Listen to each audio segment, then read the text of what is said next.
Nú komið að rauða þræðinum með Ásmundi Magnússyni lækni. Með bókina Blóðsáttmálinn eftir Sten Nilsson kennara til hliðsjónar gerir Ásmundur leit að rauða þræði Biblíunnar. Hann tekur okkur inn í fortíð Ísraelsmanna og rannsakar hefði þeirra og fórnarathafnir. Hér umsjónarmaður þáttarins, Ásmundur Magnússon.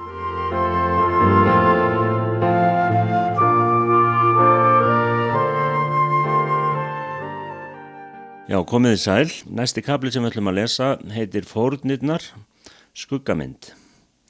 Í kaflanum á undan sáum við hvernig tjaldbúðin var jannesk kynning á veginum til Guðs. Nú skulum við athuga hvað hinnar mismunandi fórnir fræð okkur um. Allt kerfið á að vera skuggamynd hinnar fullkomnu fórnar sem Guð sjálfur skildi bera fram. Skuggamyndin átti að vera það greinileg að allir gætu þekkt Guðs lamb þegar það opinberaði sig meðal fólksins. Það kom fram í inngangsköflunum að ástæðan fyrir því að Guð skapaði heiminn var þörf hans fyrir félagsskap. Guð er faðir, Guð er kærleikur, Guð vill hafa félagsskap sem hæfir eðli hans. Það kom einnig fram hvernig maðurinn dó andlegum dauða vegna óhollustu sinnar og varð viðskila við Guð. En Guð lofaði að koma aftur og nú sjáum við hvernig þessi ósk hans endurfundi varð að veruleika. Hann bauð hinnu andlega dauða Ísrael að byggja tjaldbúð handa sér svo að hann gæti búið á meðal fólksins.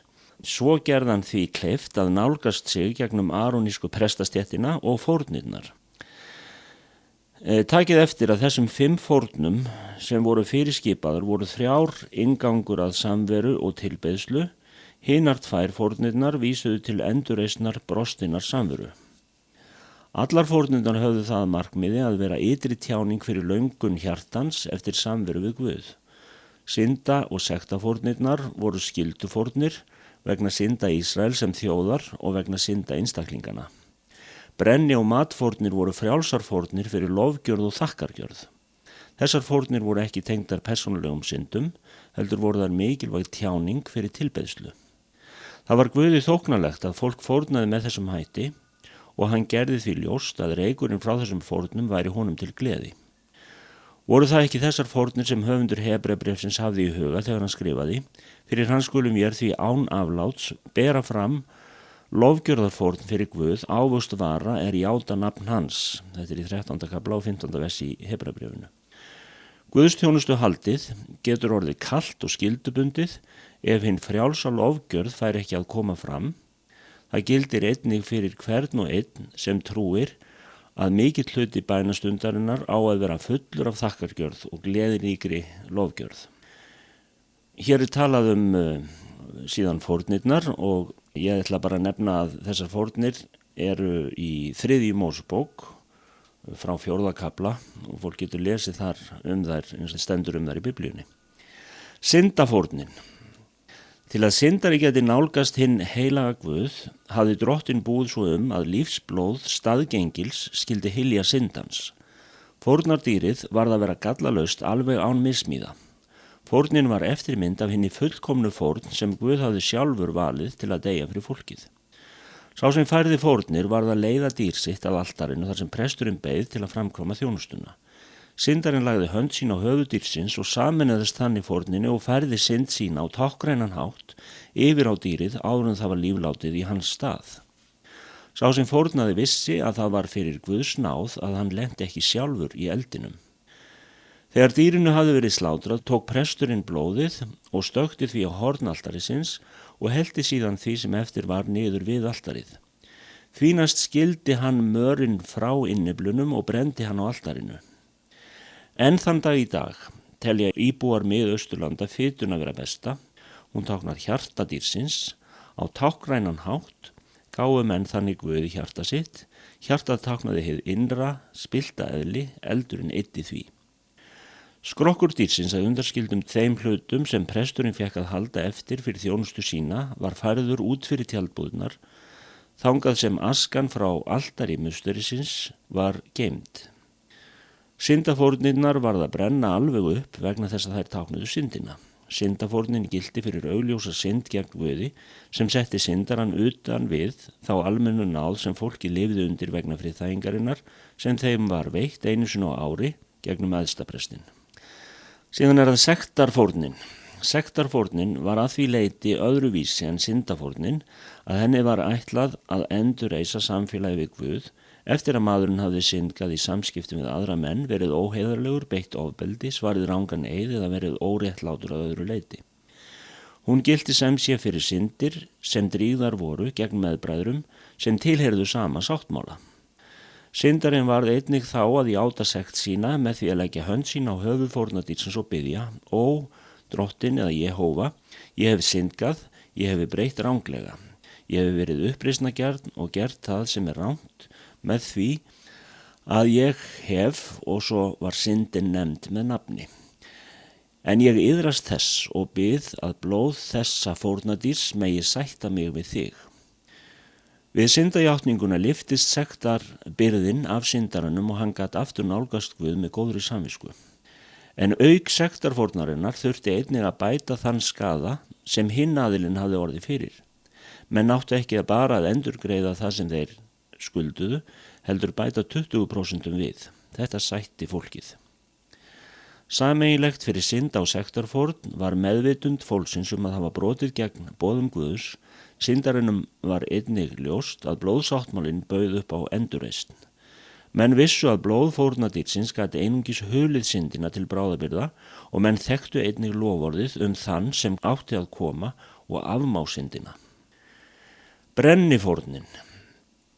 Þetta var hrein Guðs þjónustufórn, einlæg tjáning fyrir kærleika til Guðs. Og það sagt frá brennifórninni í reyndar 1. kaflanum í 3. Mósebók og í 7. kafla. Brennifórnin var fórn sem einstaklingar báru fram sjálfviljur. Þessi fórn var færð við hlið forgarsins. Sá sem fórnaði lagði hönd sína á höfuð fórnardýrsins til að sameinast lífi þess og verða velþóknanlegur fyrir augliti Drottins. Brennifórnin tjáði löngun til helgunar. En sá sem andlega dauður getur ekki nálgast Drottin fyrir syndir hans hafa verið huldar af blóði staðgengils. Blóðið var borið fram að prestunum sem þjónuðu við altarið, þeir stöktu blóðinu á altarið. Í 1. Mósebók 1. kafla 9. og 13. vers greint frá mikilvægu atriði: innyflin og fæturna skal þvo í vatni. Táknrænt þýðir þetta að fætur hins trúaða hafa gengið á jörð sem undir bölvun. Hinn innri maður var einnig prófaður til að það kæmi fram hvort sá sem fórnaði væri einlægur í hjarta sínu. Þess vegna gáði presturinn undir húð dýrsins, sýndi hið innra og gætti þess að það væri einnig hreint. Brennifórnin tjáði löngun eftir dýpra samfélagi við Guð. Þegar presturinn hafði gengið úr skuggum að allt væri í lagi, brendi hann allt dýrið á altarinu, allt nema húðina. Sá sem fórnaði gaf sig algjörlega Guði með þessari fórn. Er það brennifórn, eldfórn, þægilegs ilms fyrir Drottin. Prófa mig, Guð, og þekktu hjarta mitt, rannsaka mig og þekktu hugsanir mínar og sjá þú hvort ég geng á glötunarvegi og leið mig hinn eilífa veg, segir Davíð í Sálmi 139, 23-24. Matfórnir. Sá sem hafði beygt sig frammi fyrir Drottni með synda og sektafórnum og tjáð löngun sína eftir samfélagi við hann með brennifórninni, gat einnig með matfórninni sýnt vilja sinn í því að ganga með Drottni Guði og hafa innilegt samfélag við hann. Matfórnin var eina fórnin sem var án blóðs. Fórnin var gerð úr fínu mjöli, allt gróft og hrjúft var fjarlagt. Þetta táknar að Jesús var fullkomlega mannlegur og einnig táknar það líkama hans, söfnuðinn. Olíu var hellt yfir þetta fína mjöl. Það mynd af smurningu heilags anda yfir Kristi og yfir söfnuði hans. Olían smaug inn í fína mjölið. Reykelsið gaf öllu velþóknanlegan ilm frammi fyrir Drottni. Reykelsið táknar alltaf tilbeðslu. Þegar presturinn bar fram fórnin og brendi hana var þar með sagt: Ég gef þér allt, kærleika minn, tilbeðslu mína og aðdáun mína. Matfórnin er tákgræn fyrir þá mynd af Jesú Kristi sem Lúkas dregur upp í Guðspjalli sínu.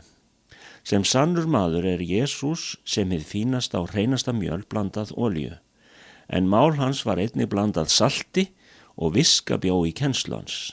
Í matfórninu var ekkert hunang því hunangið talar mannlega nautn. Það var heldur ekkert súrdeg í fórninni því súrdeg táknar fals. Jesús sýndi í öllu sem hann sagði og gerði að hann var sannur og líf hans var velþóknanlegur reykur frammi fyrir Guði. Hann heiðraði Guð og það var í eldi þjáningana á krossinum sem þetta reykilsi stegu upp til Guðs á sérstaklega skýran hátt. Í þínar hendur fel ég anda minn. Því sem ekki var brennt af matfórnin hélt presturinn eftir til að borða í hinu heilaga, því matfórnin táknar einnig neyslu orðsins. Innan gæsalappa, neyslu orðsins. Heillafórnir. Eftir allar þessar fórnir með mismunandi innihaldi var komin tími fyrir veislu og gleði í samfélaginu við Drottinn. Fórnirnar höfðu leitt þig til þessa. Nú fyrst gast þú sjálfur fengið hlutdeild í fórninni, þú áttur að borða af fórninu og upplifa þannig samfélag við Guði í gleðiríkri máltíð. Þetta var það sem þú hafðir þráð allan tíman. Þetta var tilgangurinn með hinum fórnunum. Nú deildir þú veislunu með Drottni sjálfum. Þú hafðir lamb með þér, þú lagðir hönd þín á höfuð dýrsins og slátraði því síðan. Presturinn hirti blóðið og stökkti því á altarið, svo tók hann mörinn og lagði hann á brennandi altarið og fórnaði honum til Drottins. Síðan fórnaðir þú með hjálp pressins, bringunni og hægra lærinu. Bringan táknar hjartað þitt og lærið styrkðinn.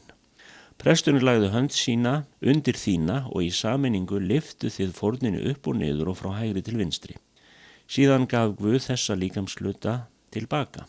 Æðsti presturinn fékk bringuna og hægra lærið var gefið prestinum sem hjálpaði til við fórnina.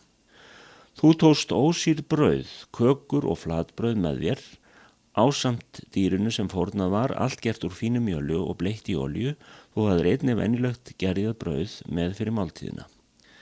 Máltíðarinnar var neitt í garði tjaldbúðarinnar og þú borðaði með fjölskylduðinni og hugsanlega vinum. Þetta var gleði hátíð þar sem haldið var upp á samfélagi við Guð. Með því að Guð gaf krossmerkt fórnarkjötið tilbaka, eignaðist þú á tákgrænan hátt hlutdeild í guðdómlegu eðli hans. Hann kom inn í þig og þú í hann. Þú varst eitt með Guði. Þú hafðir náð því takmarki sem andi þinn þráði að komast svo nálægt Guði. Allt þetta var táknmál. Það var ekki veruleiki en allt hafði það að markmiði að vísa til raunveruleikan sem átti að koma og þannig séð skuggamynd af honum. Blóð nauta og hafra og lamba gat einungis hulið syndirnar stundasakir en gat ekki afmáðar. Blóð dýrs gat ekki réttlætt þig og fórnarmáltíðin var ekki raunverulegur matur og raunverulegur drykkur og gat þess vegna ekki fullnægt hjartæðin og gefið þér raunverulegt samfélag við Guð. Þessi máltíð var þó sterk áminning þá blessun sem tengd lofurðinu að niðjar Abrahams muni blessa allan heiminn. Og í næsta lestri þá fjöllum við nánar hvernig þessar fórnir eru skuggamyndir af því sem varða veruleika í Jesú Kristi. Guð bless ykkur. Ásmundur Magnússon læknir stjórnaði þættinum Rauði þráðurinn. Bókin Blóðsáttmálinn skrifuð af Sten Nilsson kennara við Biblíuskólan Lífets Ord í Svíþjóð. Fylgstu með aftur í næstu viku en þá tekur Ásmundur upp Rauða þráðinn þar sem frá var horfið.